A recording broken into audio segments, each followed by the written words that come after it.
С самого детства Эван страдает от странных видений и реалистичных снов, знает вещи, которые никогда не запоминал и имеет непонятно откуда взявшиеся навыки. С диагнозом шизофрения он влачит жалкое существование и зависит от таблеток. Пытаясь раздобыть очередную партию, Эван вздорит с дилером, устраивает заварушку, после чего попадает в полицию, а там на него выходит загадочный мужчина, который утверждает, что знает его очень давно, еще со Второй Пунической войны. Я Евгений Коваленко, вы на канале Одно кино. Погнали! Фильм начинается с небольшого предисловия, где закадровым голосом рассказчик, кажется, это Марк Уолберг, который в этом фильме занимает центровую роль, задает вводную, что среди нас, обычных людей, живут одаренные. Их дар заключается в том, что они помнят все ранее полученные навыки и знания из всех ранее прожитых их жизней. Называются они Infinite, что можно перевести как бесконечный. И эти бесконечные делятся на две группы, и они борются за власть. Первые — это верующие, посвятившие себя знаниям для защиты человечества, а вторые выступают против них. Это нигилисты, которые видят в своей силе проклятие.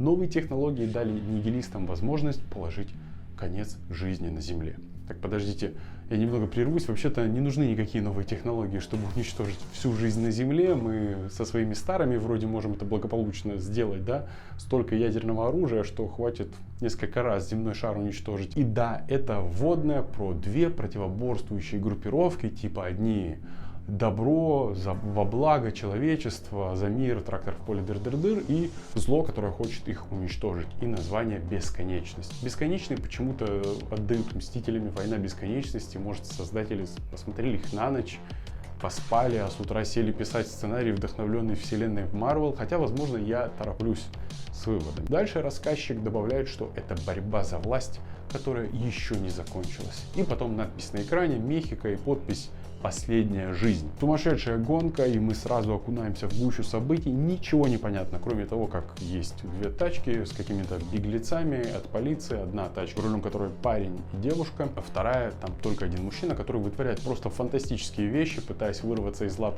преследующих его правоохранителей. И фантастические, в смысле, очень умело и виртуозно управляет машиной, а не то, чтобы там выходит за грани реальности. Просто сам фильм в жанре боевик и фантастика. Где-то за 5 минут фильма успевают показать довольно забавный кадр. Я бы сказал, у меня вызвал даже небольшой смех. Это момент с летящим кирпичом, который в замедленной съемке крутится.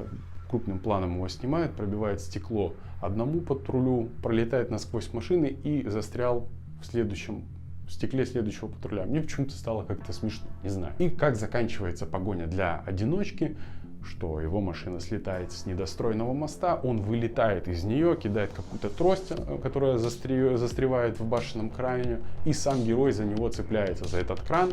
Да, выглядит действительно фантастически, но, блин, когда автомобиль слетел с моста и упал, он сразу же взорвался.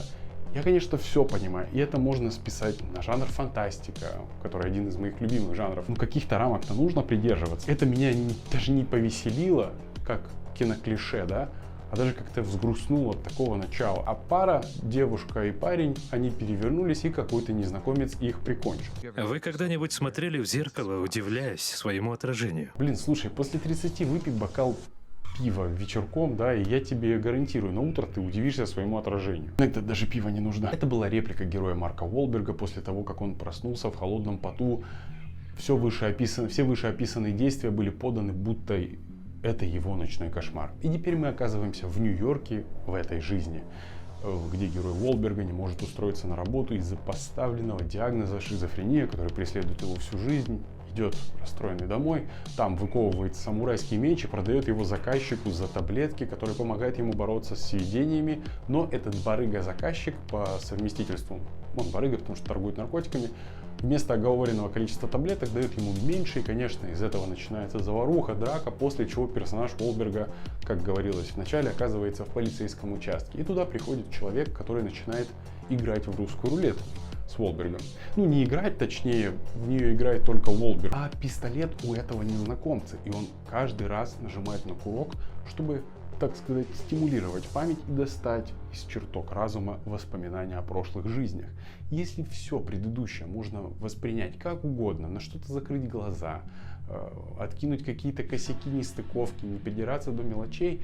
Ну, там не было вещей, которые прям резко врезаются в глаза, и часть можно списать на жанр, как бы на фантастику, то вот эта сцена с этим странным персонажем и Уолбергом в одной комнате, русской рулеткой для стимуляции памяти о прошлых навыках и знаниях, из-за нее возникает куча вопросов. И вопросов не из разряда типа, кто это такой, как он туда попал, что это за человек, как он может убить Уолберга в полицейском участке, и ему за это ничего не будет, просто он грозился этому, говорил вслух, а вопросы к сюжету и смыслу происходящего. После того, как у Уолберга от такого стресса возникли воспоминания, и он вспомнил, что они в прошлых жизнях встречались и враждуют с этим человеком, и еще это закрепилось тем, что сразу как он пришел в себя после воспоминаний, он схватился за пистолет и многократно начал нажимать на курок, но незнакомец враг рассмеялся в ответ, там не было патрон, и тут стену пробила машину, и Уолберг, не раздумывая, туда сел, а этот незнакомец начал его преследовать, и, я так понимаю, с целью убить. Но тогда зачем нужен был весь этот цирк вначале с выкладыванием предметов, русской рулеткой для стимуляции памяти? Чтобы что? Пока Уолберг едет с женщиной, чудом спасшей его из участка и удивительным образом знавшей, где он находится, в какое время он будет на допросе и в какой именно комнате, в общем, неважно.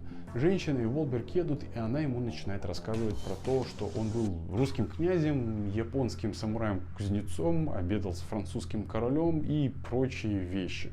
На что Уолберг, естественно, чуть ли не крутит пальцем у виска, что это все бред. Но соглашается с ней сесть в самолет и полететь неизвестно зачем и куда, и непонятно на сколько времени.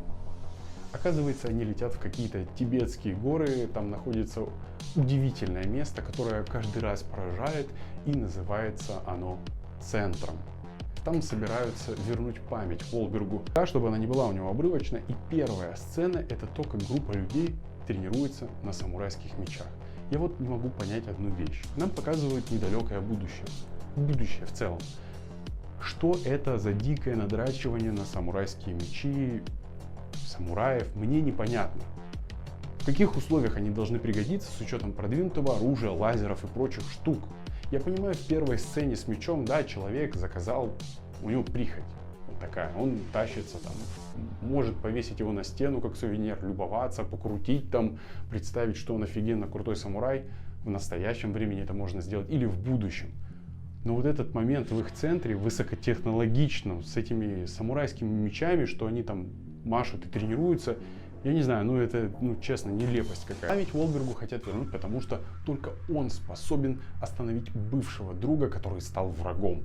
Ему показывают симуляцию того, что ждет человечество, если план антагониста сработает. И тут прям-таки, чисто Мстители, война бесконечности. То есть все живое начинает падать и рассыпаться, распыляться. Мне кажется, как-то немножко рано они начали воздействовать так сильно на кино и культуру, я не знаю, и прочее. Да и было бы чем вдохновляться. Дальше показали этого злодея с арбалетом. То есть, опять же, будущее, лазеры, пушки, роботы, супербронированные машины, голограммы и чувак с арбалетом, затюнингованным. В том смысле, что там не то, что самонаводящиеся стрелы или взрывающиеся, или еще что-то там, чтобы, просто сделали, затюнинговали его, чтобы было понятно, что это будущее. И помощница спрашивает, почему он как пещерный человек, бегает с этим арбалетом, пользуется этой херней. На что он ответил, так, что можно парировать любую вещь и придирку. Новое не значит лучше. Понятно. Вот так. Пойду куплю Nokia 3210. Буду им пользоваться. Там батарейка неделю держится. И все вышесказанное произошло меньше, чем за половину фильма. Стоит ли смотреть фильм? Была драка на мечах, палках, топорах, которая очень сильно напомнила мне сцену из «Матрицы». Только тут избранный победил, надрал задницу профи. Вообще, в целом, фильм «Бесконечность» 2021 года напоминает «Матрицу», «Мстители. Война бесконечности», «Эквилибриум», «Особо опасен», «Горец». И как бы в этом нет ничего плохого, особенно если делать качественные, классные, крутые отсылки к таким же фильмам. «Мстители. Особо опасен» не в счет, отбросим их. Даже если понадирать все лучшее из вышеупомянутых фильмов и бросить это в один производственный котел, блендер, да, получится херня. На примере кулинарии, да, какие-то продукты вкусные по отдельности или в сочетании только с определенными, тогда как если взять в кастрюлю все подряд накидать через чеснок, арбуз, там, селедку, молоко, и блюдо получится так себе, да?